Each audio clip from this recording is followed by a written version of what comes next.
Olá, gente, tudo bem? Essa aula é dedicada ao particípio presente, ao mais que perfeito do subjuntivo e ao cum mais subjuntivo.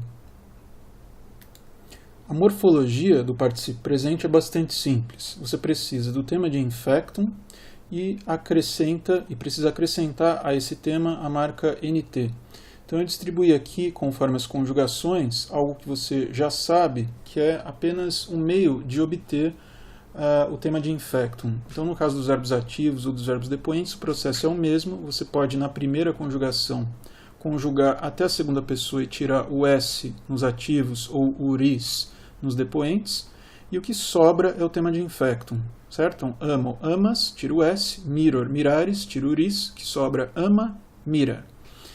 Na segunda, terceira e quarta, você simplesmente tira a primeira pessoa, que é a marca de primeira pessoa, que é o, e o que sobra é diretamente o tema de infectum. Então, habeo, habe, dico, dic, capio, capi, audio, audi. Mesma coisa nos depoentes, só que você tira o or, né, que é a marca de primeira pessoa.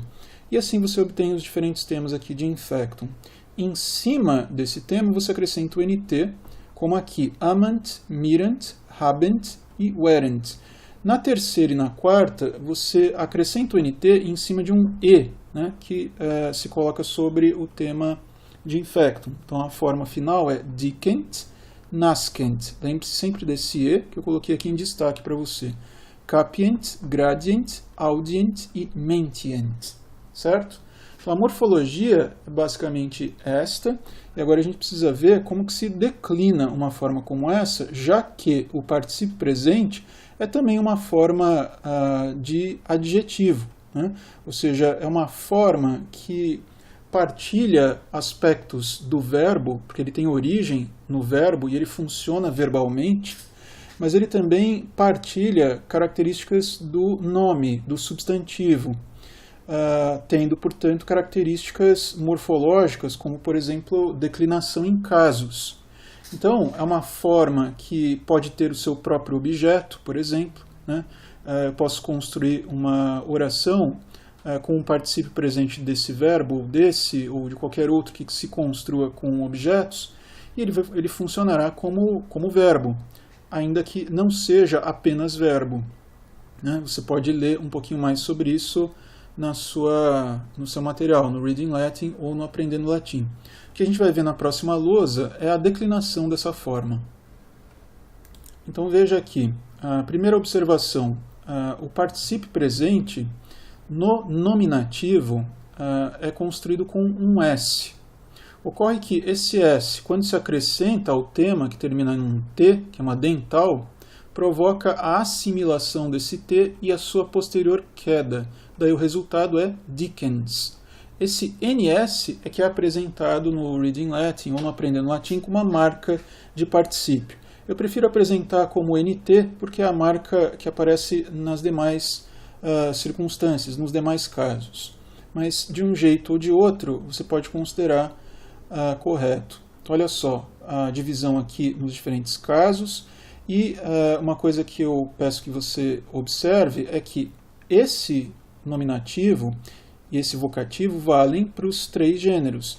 Então, de certa maneira, se você se lembra lá dos adjetivos de segunda classe, especialmente os uniformes, aqueles adjetivos que têm uma forma só para os três gêneros, então você já sabe declinar um particípio presente, porque essa forma vale da mesma maneira que um adjetivo de segunda classe, uniforme.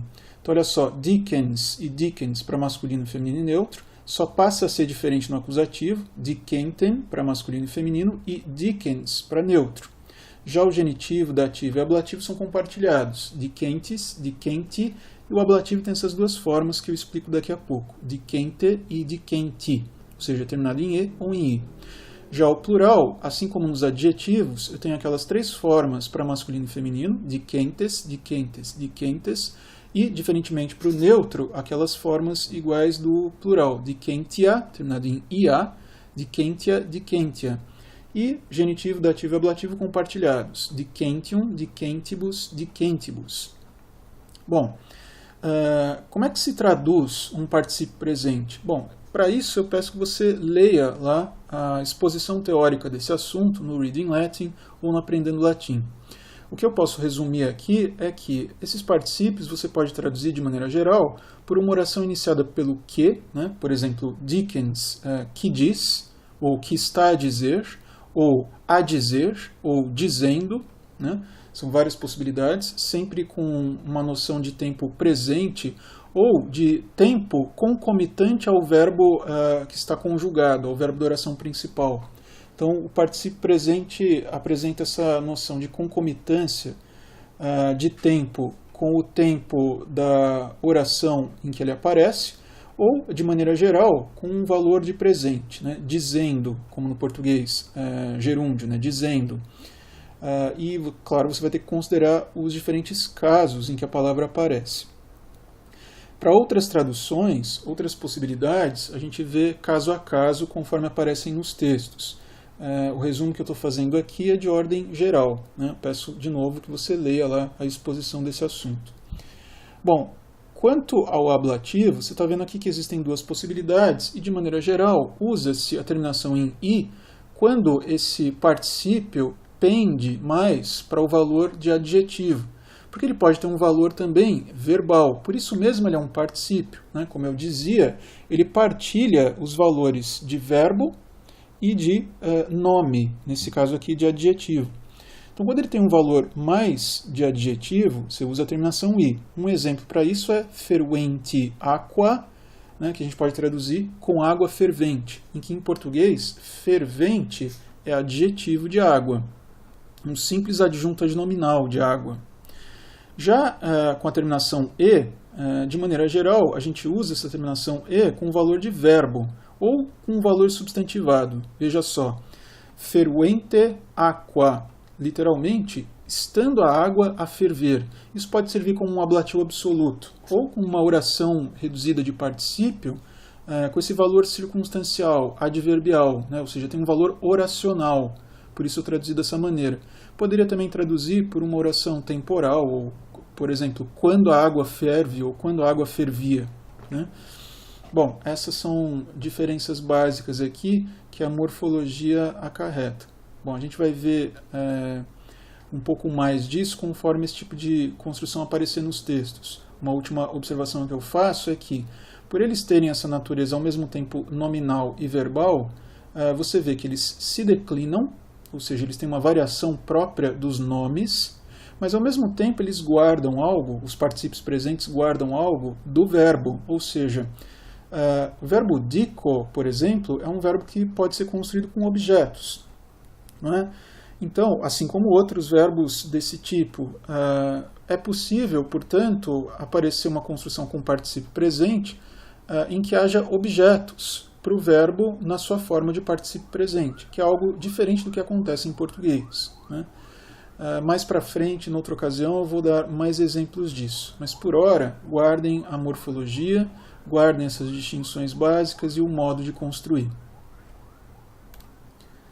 Bom, o segundo tema aqui da nossa aula é o mais perfeito do subjuntivo, né? Agora nós podemos ver em todas as vozes, agora a voz ativa. Para fazer os tempos do perfectum, né, você precisa, obviamente, do tema do perfeito, do tema do perfectum, que eu coloquei em destaque aqui para vocês. Então, nessa primeira coluna, eu conjuguei o presente do indicativo das conjugações e coloquei aqui do lado o pretérito perfeito do indicativo, colocando em destaque justamente o tema do perfectum, ou seja, sem o i. O i é marca de pretérito perfeito. O amal, o rabo, dix e kep e audil, essas partes que eu coloquei em destaque, são propriamente o tema do perfectum. Em cima desse tema de perfectum, você acrescenta a marca de mais que perfeito, que é o ice, e em cima do ice, você acrescenta as desinências número pessoais, mst, mustis, nt, conforme a pessoa. Então, como é um tempo de formação bastante simples, aqui pouco importa de que conjugação é o verbo, o processo é o mesmo. Então, basta pegar apenas um deles para exemplificar. Peguei aqui o kep, né, para mostrar para vocês como construir. Então, olha só, segundo essa fórmula, né, tenho aqui kepissem, kepisses, que pisset, que pissemos, que pissetes, que pissent. Que você traduz assim, né? Tivesse capturado, tivesses capturado e assim por diante. Repara que a tradução é uma forma composta, né, de mais que perfeito do subjuntivo no português. Bom, a gente vai ver na próxima tela uma continuação desse mesmo tempo, só que nas outras vozes. Vamos dar uma olhada. Nas videoaulas anteriores, né, a gente estudou a voz passiva, né? Creio que foi na videoaula anterior, dei uma olhada lá. O mais perfeito do subjuntivo na voz passiva segue o mesmo padrão daquele que você encontrou para o perfeito do indicativo na voz passiva. Então dê uma olhada lá na aula em que a gente teve esse assunto, você vai ver que aqui é um pouco mais do mesmo, só que com um verbo auxiliar diferente, né? Então, se para fazer o pretérito perfeito, né, na voz passiva, a gente fazia amatus sum, né, fui amado, ou amata sum, fui amada, e assim por diante. Para fazer o mais que perfeito do subjuntivo, você troca o auxiliar. Então, em vez de sum, você usa essen, que é o imperfeito do verbo ser, né, imperfeito do subjuntivo do verbo ser. Então, eis a fórmula. Você pega o particípio do verbo. Como é que você pega? Vai lá no supino, obtém o particípio, você já sabe como fazer isso, e com esse particípio some o imperfeito do subjuntivo do verbo ser, e você tem nesta perífrase o mais perfeito do subjuntivo na voz passiva. Então, amatus essen, amata essen, amatum essen, e assim também nas outras, né? Então, amatus essen, esses, esset, e no plural, amati, amatai, amata, essemos, essetes, essent. A tradução você tem aqui do lado, basta você se lembrar de como era a voz ativa e passar para a voz passiva, né? Então, tivesse sido amado, tivesses sido amado, ou amada, tivesse sido amado, etc, etc. Então, recapitulando, pega lá o particípio, coloca o imperfeito do subjuntivo do verbo ser e o conjunto, né, particípio mais imperfeito do subjuntivo, vai formar o mais que perfeito do subjuntivo, na voz passiva. Agora, o mesmo mais que perfeito do subjuntivo, só que para os depoentes. Bom, você já sabe já de antemão que é a mesma coisa que você viu na lousa anterior, você vai só mudar a tradução, né, porque se trata de verbos depoentes. Você já viu na aula de voz passiva que a morfologia da voz passiva e a morfologia dos depoentes é a mesma. Você apenas vai mudar a maneira de traduzir. Então, na voz passiva, você vai traduzir, obviamente, por formas passivas.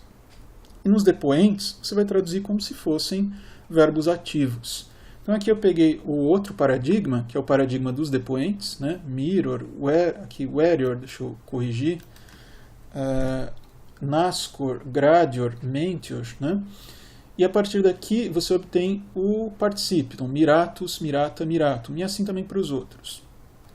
Com esse particípio você acrescenta a ele o mesmo auxiliar que você usou antes, né?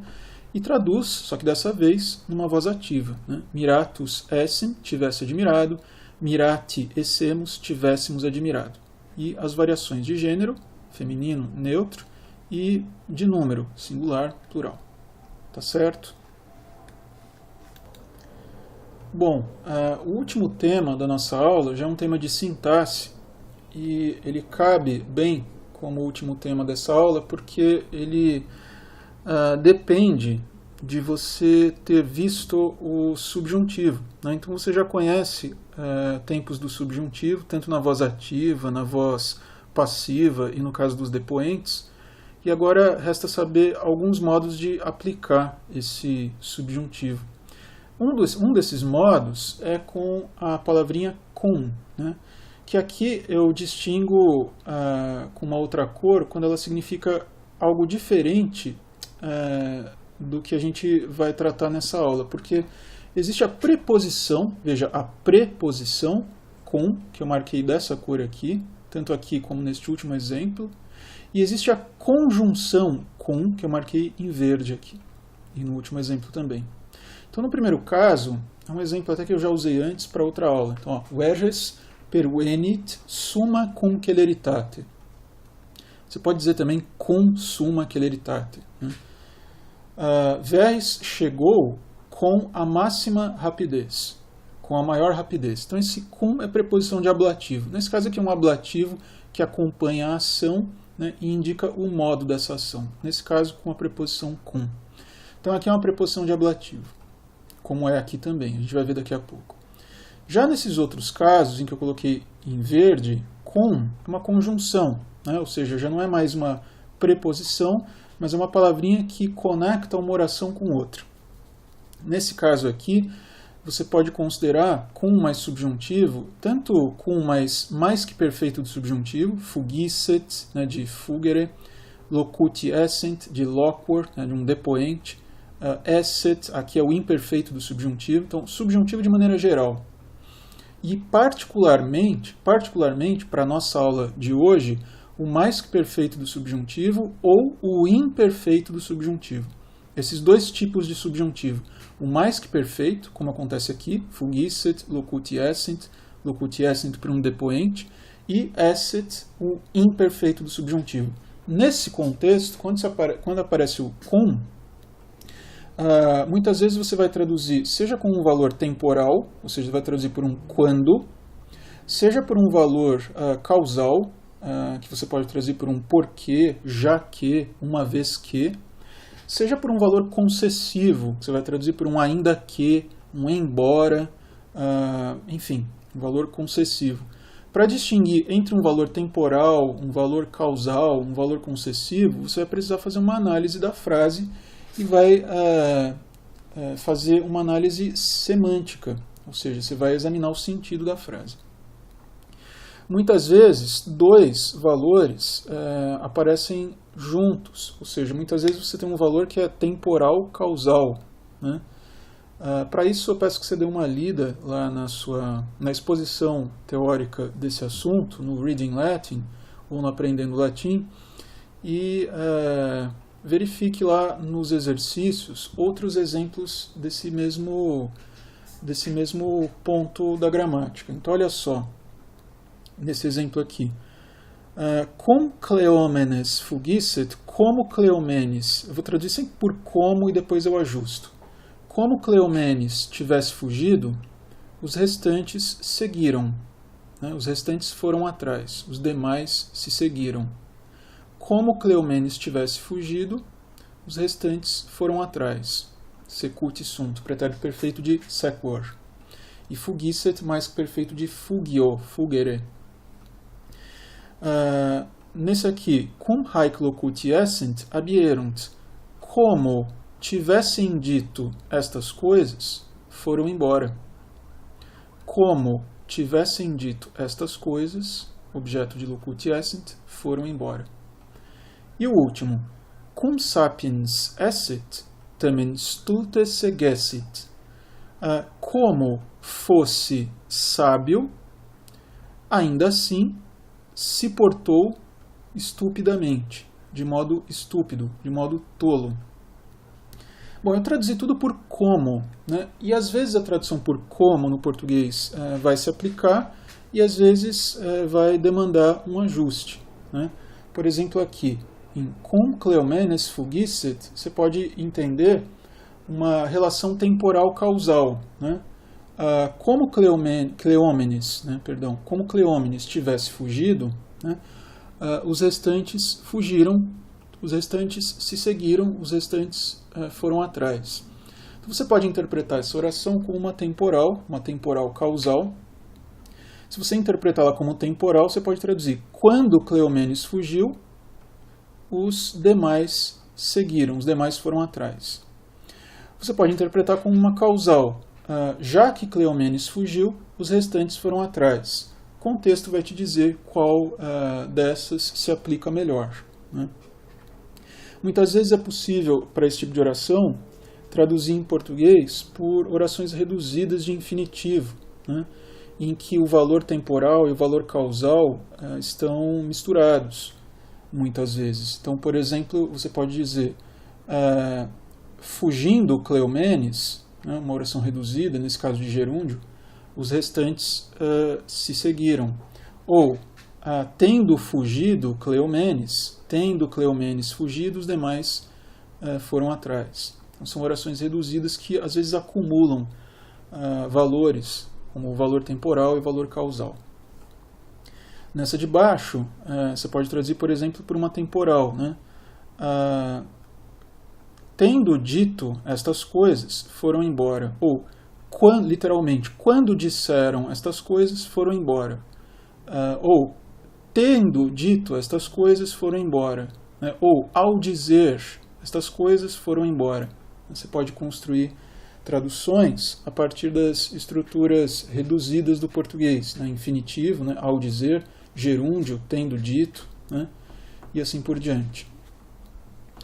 E aqui, uma dica é que na oração principal aparece a palavrinha tamen, e muitas vezes, nos casos em que essa oração é concessiva, não sempre, mas muitas vezes em que a oração de cum mais subjuntiva é concessiva, na oração principal, que nesse caso é essa seguinte, aparece a palavrinha tamen, né, como uma espécie de garantia para você de que essa oração aqui é concessiva. Então você pode fazer, embora fosse sábio, ainda assim portou-se estupidamente. Né, embora ou ainda que. E eu coloquei esse último exemplo justamente para voltar à comparação desses dois valores aqui, cum como preposição e cum como conjunção, e também para mostrar uma outra coisa que eu comento depois de traduzir. Veja só.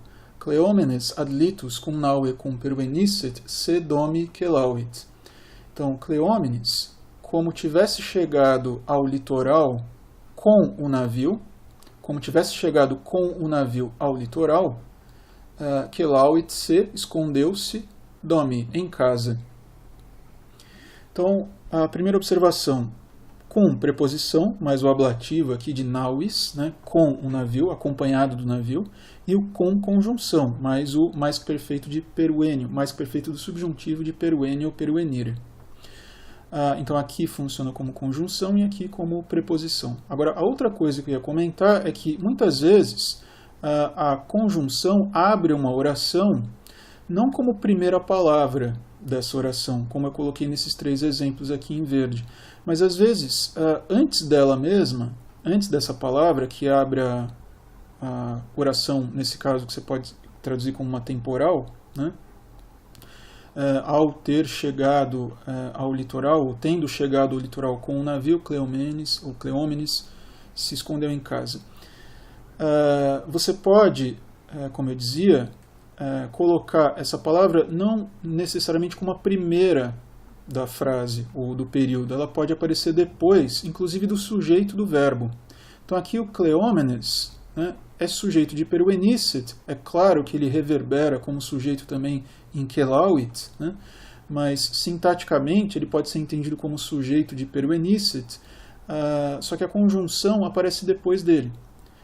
De um ponto de vista, digamos, do que a gente diria, ou mais próximo do modo como a gente diria em português, a gente poderia fazer cum Cleomenes peruenicet adlitus, né, como Cleómenes tivesse, né, chegado ao litoral, etc. Mas no latim é possível dizer antes, Cleómenes cum peruenicet, né, colocando antes o sujeito do verbo dessa oração de cum.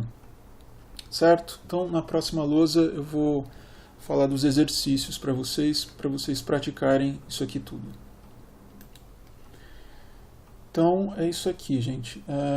Os exercícios que eu recomendo que vocês façam são os exercícios 1, 2, 3 e 4, que estão lá depois do parágrafo 120, e de novo os mesmos 1, 2, 3 e 4, que há depois do parágrafo 124. Eu recomendo que vocês façam, porque são exercícios de morfologia, muitos deles, né, para esse tipo de aula é importante que você pratique a morfologia. E os últimos exercícios ali depois do parágrafo 124 são exercícios de sintaxe, né, de tradução de orações em que aparece o cum mais subjuntivo. Bom, eu vou ficando por aqui e, de novo, eu digo, eu espero que você faça esses exercícios, que você traduza os textos também da videoaula anterior.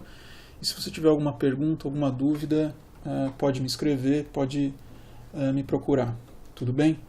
Então é isso, gente. Até a próxima videoaula e um abraço para vocês.